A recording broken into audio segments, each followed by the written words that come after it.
살아계신 우리 하나님 아버지, 이 저녁에도 사랑하는 성도들을 불러 모아주시고 하나님 말씀 듣고 기도하게 하시니 감사합니다. 하나님, 우리의 기도의 문을 열어주시고 하나님, 우리가 간절히 하나님 앞에 기도할 수 있는 시간 될 수 있도록 하나님 저희들을 인도하여 주시옵소서. 이번 말씀 예수님의 이름으로 기도드립니다. 아멘. 하나님의 말씀은 요한복음 7장입니다. 7장 53절에서 8장 11절까지 보겠습니다. 제가 7장 53절하고 8장 1절을 읽겠습니다. 2절부터는 교독하면서 읽도록 그렇게 하겠습니다. 다 각각 집으로 돌아가고 예수는 감난산으로 가시니라.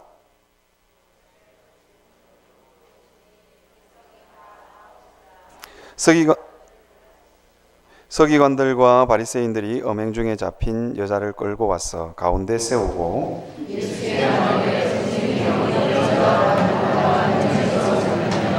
모세는 율법에 이러한 여자를 돌로 치라 명하였거니와 선생은 어떻게 말하겠나이까?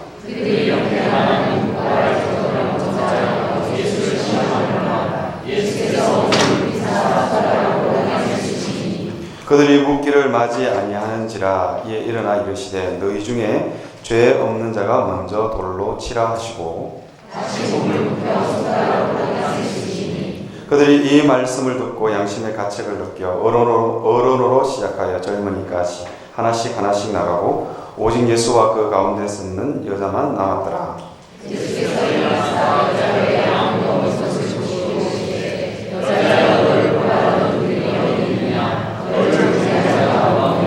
같이요 대답하되 주여 없나이다. 예수께서 이르시되 나도 너를 정죄하지 아니하노니 가서 다시는 죄를 범하지 말라 하시니라. 아멘.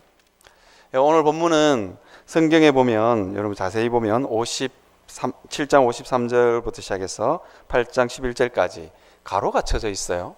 가로가 쳐져 있는 이유는 뭐냐면 고대의 사본에는, 많은 사본에는 없기 때문이에요.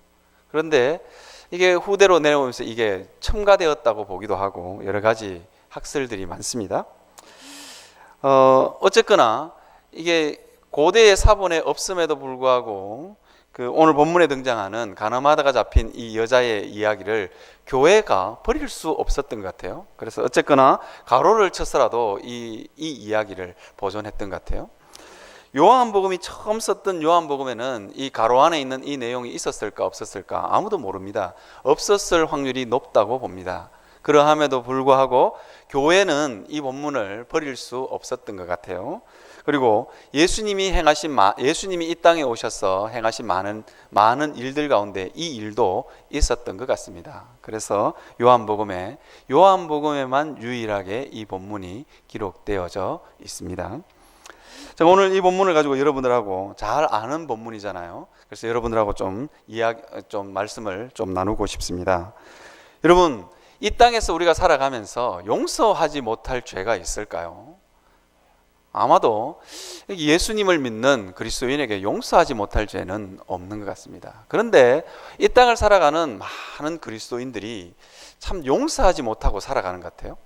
우리가 내 형제나 자매나 내 가까이 있는 사람들이 어떤 잘못을 했다 할지라도 우리가 용서해야 되는 이유는 그 사람을 위해서가 아니라 나 자신을 위해서 필요한 일입니다. 제가 만났던 학생들 중에 이런 사람이 있어요. 이게 이제 도저히 용서하지 못했어. 자기 어머니 친구인데 자기 아버지랑 이렇게 바람이 난 그 여자를 도저히 용서하지 못했어. 더 이상 신앙이 자라지 않는 거예요. 예수 처음 믿을 때는 천국이었지만 그 부분을 용서하지 못하니까 시간이 지나면 지날수록 그 자매가 점점 어두워지고 우울해지더라고요. 점점 어두움이 그 자매를 장악하는 것을 본 적이 있습니다. 용서는 그리스도인에게 선택이 아니라 필수입니다. 그런데 우리는 이 땅을 살아가면서 우리가 용서하는 것에 대해서 그렇게 심각하게 생각하지 않는 것 같아요. 저 사람이 잘못을 했기 때문에, 저 사람이 내게 심각한 피해를 내게 끼쳤기 때문에 용서하지 않고 살아가는 거예요. 마음 깊숙한 곳에 미워하는 마음과 분노를 쌓아두고 살아가는 거죠. 오늘 본문에도 보면 분노를 쌓아두고 정의라는 이름으로 분노를 쌓아두고 미움을 쌓아두고 살아가고 있는 사람들의 모습이 그려져 있습니다. 그분이 누구냐면 서기관과 바리새인입니다. 서기관과 바리새인들의 주장은 정당했던 것 같아요. 간음하다가 잡힌 여자는 당연히 돌로 쳐 죽여야 됩니다. 왜냐하면 하나님께서 모세의 율법을 통해서 그렇게 말했기 때문입니다. 그런데 이 사람들이 잊어버린 게 있어요. 뭐냐면 하나님이 왜 율법을 주셨는가 하는 것입니다. 이웃을 사랑하고 다른 사람을 긍휼히 여기기 위해서 율법을 주셨는데, 율법을 주신 그 참된 의미를 잊어버리고 율법의 조항만 붙들고 살아가는 거예요. 그러다 보니까 다른 사람이 잘못을 하면 용서치 않는 거예요. 오늘 이 간음하다가 행음 중에 잡힌 여자를 끌고 옵니다. 이 여자가 얼마나 부끄러울까? 이 여자가 얼마나 당황했을까? 얼마나 황당해할까?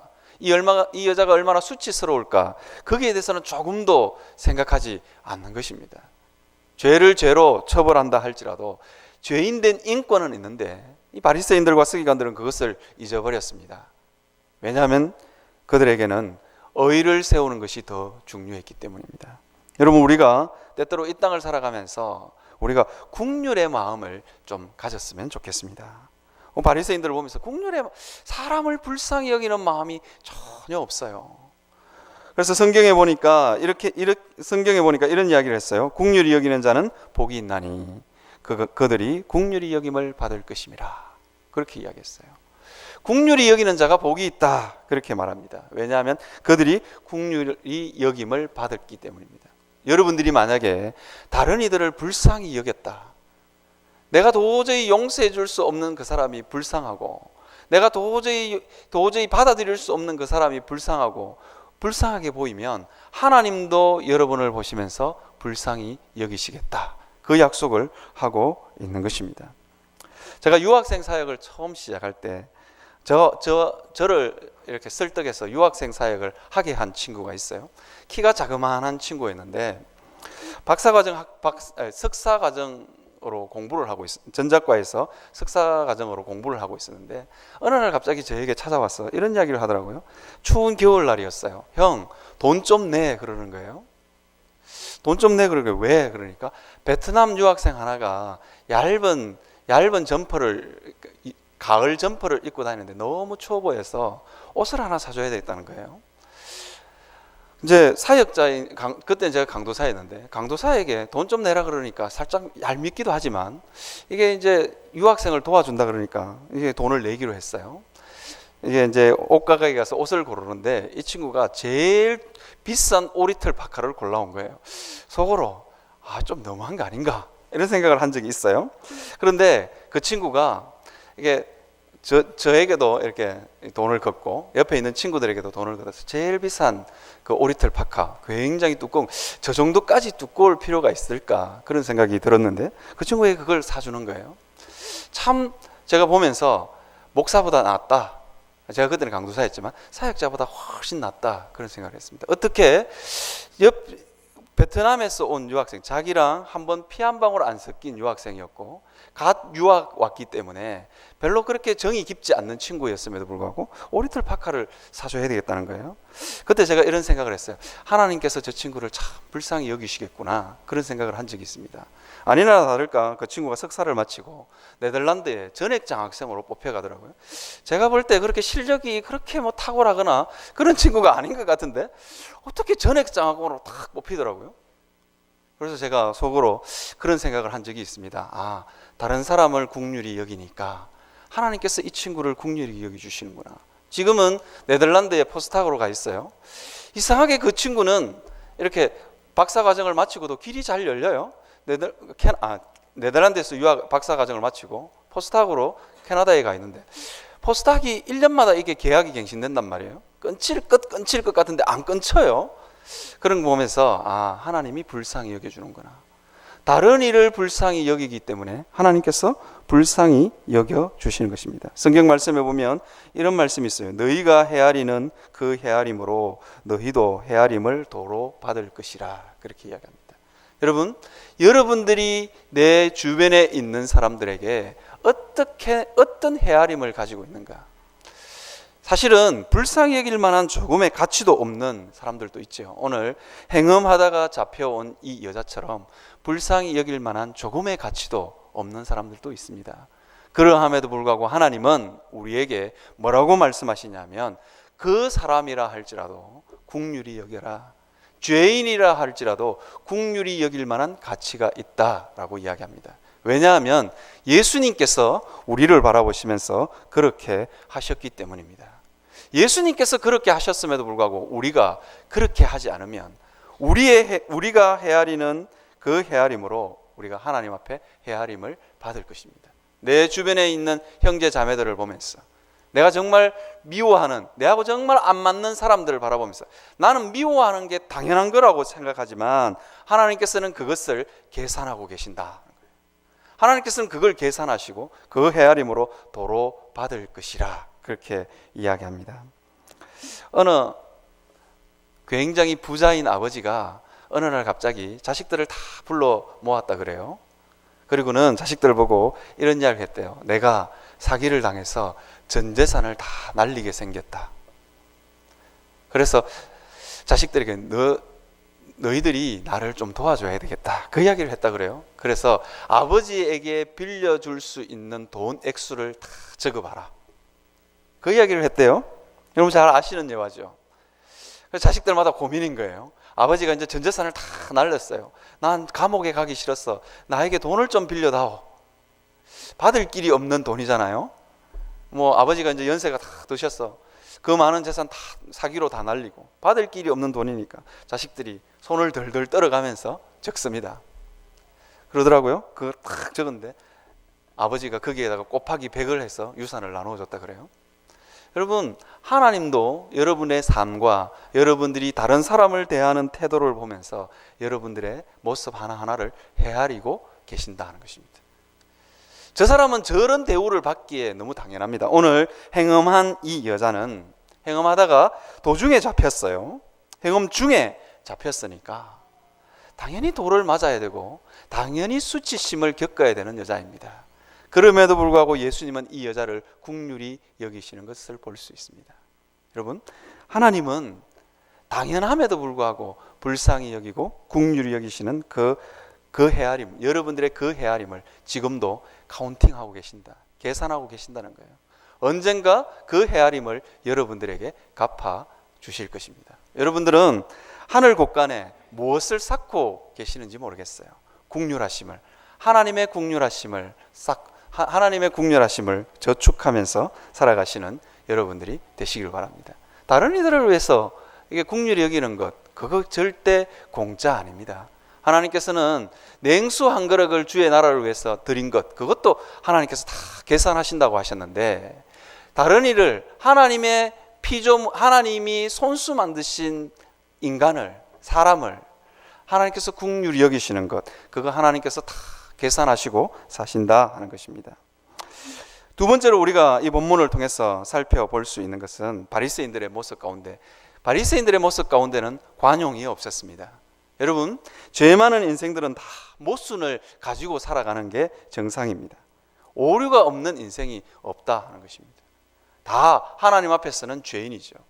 우리는 다 죄인이라고 우리 스스로를 고백하면서 삽니다. 그런데 우리의 삶 가운데서는 우리가 죄인인 것을 잊어버리고 살아갈 때가 너무 많습니다. 내가 죄인인 줄 알면 다른 사람을 그렇게 심하게 정죄하거나 비판하거나 비난할 수 없습니다. 그렇죠? 나도 똑같은 죄가 있기 때문입니다. 결코 여러분, 내 안에 있는 죄가 얼마나 큰지, 내 안에 있는 모순이 얼마나 큰지 아는 사람은 다른 일을 심하게 비난하거나 비방하지 않습니다. 왜? 내 안에 큰 모순이 있기 때문입니다. 엎드려서 침 뱉는다는 말이 있죠. 여러분, 우리 안에 있는 모순을 아는 사람은 다른 사람에게 뱉었던 그 침이 내게로 다시 돌아온다 하는 것을 기억하셔야 됩니다. 오늘 이 바리새인들과 서기관들은 이 사실을 잘 몰랐던 것 같아요. 바리새인들은 자기들은 의롭다라고 생각했습니다. 자기들은 율법을 바로 세우는 사람들이라고 생각했습니다. 그런데 오늘 이 본문을 자세히 들여다보면 분명히 행음 중에 잡힌 여자를 데리고 왔어요. 그러면 행음한 남자도 있을 거 아니에요? 그죠? 여러분, 손바닥도 마주쳐야 소리가 나잖아요. 잘 모르십니까? 손바닥도 마주쳐야 소리가 나는 거예요. 그런데 남자는 안 데리고 왔어요. 뭐냐면 이 사람들은 남성 우월주의라는 편견에 사로잡혀 있는 거예요. 인생들이 대부분 다 다른 이들을 바라보면서 분노하는 이유가 뭐냐면 나는 정당하고 나는 깨끗하다입니다. 나를 잘 보지 못하기 때문에 생겨난 현상이에요. 여러분 있잖아요. 목회를 은퇴하신 원로 목사님이 자기를 거쳐갔던 부목사님들을 이렇게 다 불러 모았다 그래요. 불러 모으면서 이런 이야기를 했대요. 반드시 사모님 데리고 오너라 그랬대요. 목회하실 때는 호랑이 목사님이셨어요. 호랑이 목사님이셔서 이 밑에 있는 부교육자들을 얼마나 들들 볶았는지 지금은 은퇴하시고 이 밑에 있는 부교육자들도 호된 훈련을 받아서 대부분 다 담임으로 나가셨다 그래요. 그런데도 지금 은퇴하셔가지고 이제 80이 다 돼 가시는데도 그 목사님 전화만 받으면 오금이 저리 온대요. 왜 전화하셨을까? 오늘은 또 무슨 호통을 칠까? 그런 이 악몽이 떠오르시는 분이라 그래요. 그런데 갑자기 탁 전화를 오셔서 사모님 데리고 다 모여라 그렇게 이야기했대요. 왜 모이라 했을까? 이제 부목사 시절에 워낙 군기가 잡혀 있어서 다 사모님하고 손잡고 이제 다 갔어요. 설마 내가 이제 담임 목사 연차가 얼만데 또 야단을 치시려나 그런 마음으로 다 모였대요. 다 모였는데 목사님이 이런 이야기를 하시더래요. 정말 미안하다 그렇게 이야기하시더래요. 왜냐하면 사모님 젊은 이제 부교육자씨는 다 사모님들이 젊잖아요. 아기를 들쳐업고 새벽기도 나와라. 안 나오면 내 젊었을 때는 다 했다는 거예요. 근데 이 목사님이 어느 날 갑자기 굉장히 회개를 하셨대요. 자기 딸이 애를 놓은 거예요. 자기 딸은 새벽에 일어나지를 못한다 그래요. 그걸 딱 보면서 목사님이 부목사님들 다 불러 모아야 되겠다. 얼마나 욕을 했을까? 얼마나 마음에 한이 됐을까? 그래서 목사님이 정말 미안합니다. 그렇게 사과하셨대요. 그래서 사모님들이 눈물바다가 되셨대요. 그동안에 그 서러웠던 그 그걸 다 이렇게 목사님 보면서 그렇게 감동스러웠다 그래요. 여러분, 사람은 자기가 당해보지 않으면 그게 얼마나 고통스러운지 모릅니다. 그래서 우리 인생들은 항상 하나님 앞에서 나도 죄 많은 죄인이라는 걸 알고 겸손해야 합니다. 나도 그 위치에 가면 어떻게 될지 몰라요. 우리는 때때로 이렇게 7개라 그러면 잘 모르겠어요. 성범죄를 범한 목사님들을 보면서 손가락질을 하고 국회의원들 보면서 이렇게 손가락질을 하고 그렇게 하잖아요. 얼마 전에 보니까 신문에 보니까 전 국회의장님이 이렇게 골프를 치시다가 이렇게 살짝 이렇게 터치를 하신 것 같아요. 굉장히 우리는 다 분노하지만 사실은 우리에게도 그런 모순이 있다는 거예요. 우리에게도 그 성적인 추잡함이 있다는 걸 우리는 알아야 합니다. 그래서 우리는 다른 이들을 바라보면서 관용해야 합니다. 하나님을 바라보면서 관용해야 합니다. 하나님 앞에서 우리가 죄인인 것을 아는 사람은 다른 이들을 바라보면서 관용해야 합니다. 오늘 본문에 등장하는 서기관과 바리새인들이 이 행음하다가 잡혀온 여자에게 분노하면서 돌로 치라 그렇게 이야기를 하죠. 그렇게 할 수 있었던, 그렇게 하는 이유가 뭐냐? 자기는 정당하다는 것입니다. 그런데 실제로 이 본문을 보면 서기관과 바리새인들은 정당하지가 않아요.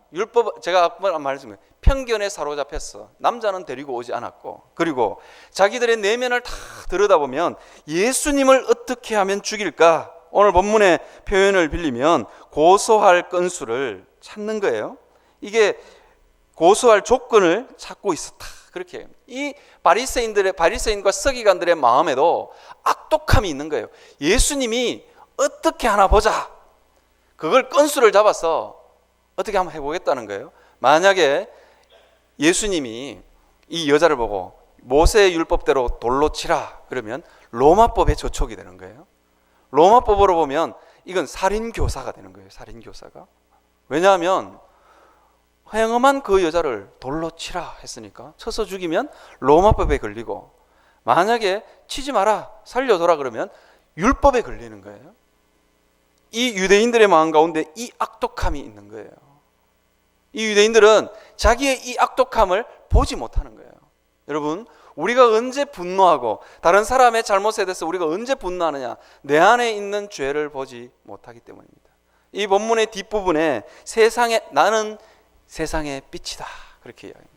빛 대신 예수 그리스도가 우리 마음 가운데 오시면, 빛 대신 예수 그리스도가 우리 마음 가운데 오시면 우리의 죄가 드러납니다. 여러분, 우리가 교리적으로 고백하는 죄인, 그걸로 충분하지 않습니다. 예수 그리스도가 오셔서 우리의 어두운 마음, 우리 마음 안에 있는 악독과 추악함을 비춰주시지 않으면 우리는 우리가 죄인인 줄 모릅니다. 어느 교수님이 이런 이야기를 하더라고요. 요한복음에 등장하는 이 빛은 이 전자공학을 전공하신 물리학과 전자공학을 전공하신 이 교수님이 고도로 발달된 빛이 등장하면 우리의 마음도 엑스레이를 찍듯이 비출 수 있을 거다. 그 이야기를 PhD 학위가 가지고 있는 분이 이걸 늘 주장을 하세요. 그걸 아니나 다를까 여러분, 우리 안에 있는 병이나 우리 안에 있는 잘못된 암덩어리나 이거 발견하는 게 저는 몰랐는데 그것도 빛의 일종이라 그러더라고요. 그 교수님이 그렇게 주장을 하더라고요. MRI도 빛이고 CT도 빛이고 엑스레이도 빛이라면서 그런 이야기를 하더라고요. 여러분, 빛 대신 예수 그리스도가 우리 마음 가운데 오시면 우리 안에 있는 죄악이, 우리 안에 있는 악독이 드러납니다. 그래서 우리가 날마다 예수 그리스도께 가까이 나아가야 합니다. 그렇지 않으면 우리도 이 바리새인들과 서기관들처럼 굳어질 수 있는 존재다 하는 것을 기억하셨으면 좋겠습니다. 여러분들이 오늘 본문에 보면 이렇게 되어 있어요. 예수님이 죄 없는 자가 먼저 돌로 치라 그렇게 하니까 9절에 보니까 이렇게 되어 있어요. 그들이 이 말씀을 듣고 양심의 가책을 느껴, 그렇게 되어 있습니다. 그리고는 어론으로 시작하여 젊은이까지 하나씩 나가고, 그렇게 되어 있습니다. 여러분, 이 표현이 참 재밌어요. 왜 어론으로 시작했을까? 여러분, 인생이 어떠냐면요, 살면 살수록 내 안에 죄를 더하고 모순을 더하는 게 인생이에요. 그렇죠? 그래서 어른들부터 먼저 쌓아놓은 게 많은 거예요. 인생이 여러 가지로 우리가 인생을 표현할 수 있겠지만, 인생은 살면서 모순을 쌓고 죄를 쌓고 살아가는 게 인생이에요. 그래서 어른부터 먼저 시작해서 양심의 가책을 느끼기 시작하는 거예요. 사람이요, 살아가면 살아갈수록 회개할 것이 많은 사람, 그 사람이 하나님 앞에서 정직한 그리스도인입니다. 나는 인생을 살면서 회개할 거리가 점점 없어진다. 하나님 앞에 제대로 안 써 있는 거예요. 빛 대신 예수 그리스도 앞에 안 써 있는 거예요. 빛 대신 예수 그리스도 앞에 서 있으면 우리는 절망입니다. 거룩하신 예수 그리스도 앞에 우리가 날마다 쓰면 절망입니다. 다른 사람을 정죄하고 다른 사람을 비난할 새가 없어요. 왜? 내 안에 큰 죄덩어리가, 내 안에 큰 모순 덩어리가 있기 때문이에요. 저는 목사입니다. 하나님의 말씀은 알아가면 알아갈수록, 세월이 더해지면 더해질수록 내 안에 참 모순이 많다. 집사람을 보면서도, 집사람하고 이렇게 살면서도, 내가 이렇게 추잡한 인간이었나? 그런 생각을 종종 할 때가 있어요. 내가 이렇게 쫀쫀한 인간이었나? 그런 생각을 종종 할 때가 있어요. 이게 인생이에요. 여러분, 하나님 앞에서, 그래서 우리는 하나님 앞에서 다른 사람을 보면서 관용해야 되는 거예요. 나는 살면서 비난할 게 너무 많다. 나는 다른 사람의 허물이 너무 많이 보인다. 그 이유는 빛 대신 하나님 앞에 내가 서 있지 않기 때문입니다. 여러분의 삶을 한번 묵상해 보시길 바랍니다. 마지막으로 여러분들하고 한번 나누고 싶은 것은 포용에 대해서 여러분들하고 나누고 싶습니다. 예수님은 이 죄 많은 여자를, 행음하다가 잡혀온 여자를, 자기도 잘못했는 줄 알아요. 자기도 너무너무 수치스럽고 부끄러워요. 그런데 예수님은 이 여자에게 다시 한 번 더 기회를 줍니다. 나도 너를 정죄하지 아니하노니 가서 다시는 죄를 범하지 말라, 그렇게 이야기합니다. 여러분, 정죄가 뭐냐? 어느 주석학자는 이 정죄에 대해서 이렇게 표현해 놨어요. 내가 하는 말이나 행동이나 표정이나 다른 사람에 대한 감정이 그 사람의 삶의 기회와 삶의 희망과 용기를 박탈한다면 그것이 바로 정죄다, 그렇게 표현하더라고요. 너 잘못했다고 말로 비난하는 것이 아니라 말이든 행동이든 어떠한 모습이든지 간에 적극적으로 하나님 앞에 사랑을 포용하지 않아서 다른 이로 하여금 한번 살아보겠다는 용기와 희망과 기회를 박탈하는 게 정죄다. 아주 주석학자가 재밌게 표현해 놨더라고요. 여러분 주변에 있는 사람들을 보면서 여러분들이 저 사람하고는 좀 어울리기 싫어 하는 그 감정으로 인해서 그 사람이 삶의 희망과 용기와 새롭게 한번 시도해보고 싶은 기회가 박탈된다면 그것이 정죄입니다. 저를 한번 예를 들어서 한번 표현해보면, 저는 목사입니다. 저는 시민교회에 와서 몸이 으스러지게 목회를 하고 싶습니다. 그리고 시민교회에 와서 정말 시민교회 성도들을 사랑하고 싶습니다. 희망사항입니다. 그런데 여러분들이 저로 하여금 너무 실망하게 해서 도저히 목회를 할 마음에 싹 가시게 한다. 그게 바로 정죄입니다. 저에게 허물이 있고 저에게 약점이 있겠죠. 그런데 그것으로 인해서 제가 여러분들을 바라보면서 열심히 한번 해봐야지, 오늘은 성도들 제대로 못 사랑했는데 내일은 다시 한 번 더 해봐야지, 그 용기를 꺾으신다면 그게 정죄인 거예요. 여러분 배우자를 보면서, 여러분 자녀들을 보면서 마찬가지입니다. 우리 자녀들이 성적표를 탁 받아왔어요. 우리 고등부 학생들도 있는데 아버지가 아무 소리 안 하고 성적표를 탁 놔갔다. 그게 정죄예요. 나는 안 되는구나. 나는 해도 안 돼. 내일 그냥 학교 가기 싫어. 이게 이제 정죄인 거예요. 여러분 우리 딸이 참 요즘 우리 딸이 저에게 참 재밌는 대답을 했어요. 우리 딸이 밥을 먹다가 저에게 이런 질문을 했어요. 눈을 똑바로 부릅뜨고, 아빠는 왜 우리 집의 왕이야? 그렇게 질문을 했어요. 왜 아빠 마음대로 해? 그러는 거예요. 아빠가 왕이야? 왜 아빠가 왕인 걸 알아요. 우리 집 사람이 늘 그렇게, 아빠가 우리 집 가장이니까 아빠 말을 들어야 돼. 아빠가 곧 법이요 진리요 길이다, 이렇게 이제 가르치거든요. 그러니까 우리 딸이 한참 있다가 아빠가 왜 왕이야? 누가 그 권위를 줬어? 그렇게 저에게 물었어요. 제가 참 대답을 못 하겠더라고요. 한참을 생각을 해봤어요. 내가 왜 부모일까? 그 생각을 해보니까 제가 대답할 말이, 우리 딸에게는 대답해 주지 않았지만 제 스스로에게 대답을 얻었어요. 그게 뭐냐면, 나는 이 아이를 포용할 수 있기 때문에 제가 부모인 거예요. 그렇죠? 예수님도 마찬가지였어요. 포용할 수 있었기 때문에 바로 예수님이 이 여인에게 예수님이 될 수 있는 거예요. 우리도 마찬가지입니다. 여러분, 우리가 하나님 앞에서 다른 일을 포용할 수 있을 때 그 사람이 리더예요. 그 사람이 교회에서 성숙한 사람이에요. 여러분, 비난하고 비판하는 사람은 절대로 리더가 될 수 없습니다. 절대로 리더가 될 수 없습니다. 왜? 다른 사람의 삶의 기회를, 다른 사람의 용기와 희망을 박탈하는 사람은 절대로 리더가 될 수 없고, 부모가 될 수 없고, 영적인 아버지가 될 수 없습니다. 나는 왜 이렇게 자꾸 비난하는 마음이 생길까? 이게 뭐냐면 내가 아직 주님 앞에서 덜 성숙했기 때문입니다. 여러분, 전령지회라는 사사성어를 아시는가 모르겠어요. 담임 목사님 설교를 잘 들으셨으면 알 거예요. 전령지례는 초나라에 장왕이라는 왕이 있었는데 반란을 다 진압하고 신하들과 함께, 장군들과 함께 연회를 즐겼어요. 연회를 좀 즐기고 있었는데 바람이 불어서 촛불이 탁 꺼진 거예요. 그러니까 이 신하 중에 하나가, 장군인지 신하인지는 정확하게 모르겠지만, 신하 중에 하나가 이 왕의 애첩에게 뽀뽀를 해버린 거예요. 근데 이 애첩이 성깔이 있어요. 각근을 탁 뜯어가지고 딱 움켜쥐고 있는 거예요. 이제 촛불에 불만 켜지면 넌 죽었다. 감히 나에게 이러고 탁 있는데 그 왕에게 탁 가서, 초나라 장왕에게 탁 가서 이렇게 얘기합니다. 내한테 뽀뽀한 놈이 있는데 요 내 각근을 가지고 있다고. 그렇게 이야기하니까 장왕이 불이 켜지기 전에 이렇게 대답했다 그래요. 모든 신하에게 각근을 다 뜯어라. 오늘 연애를 즐기기 위해서 각근을 다 뜯어라. 각근을 다 뜯으라는 거예요. 한 사람도 남기지 말고 다 뜯으라.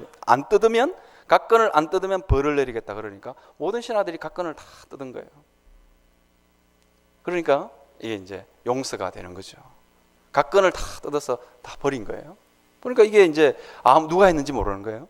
나중에 이 각 애첩에게 뽀뽀했던 이 장군이 나중에 이 장왕을 위해서 목숨을 바친다 그래요.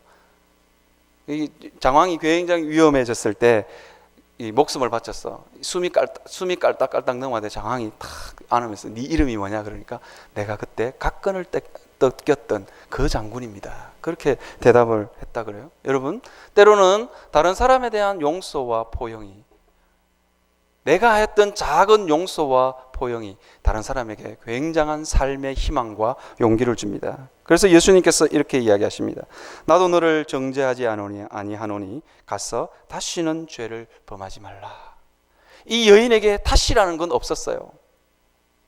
그런데 예수님은 다시를 허락해 줍니다. 이것이 포용이고 용서입니다.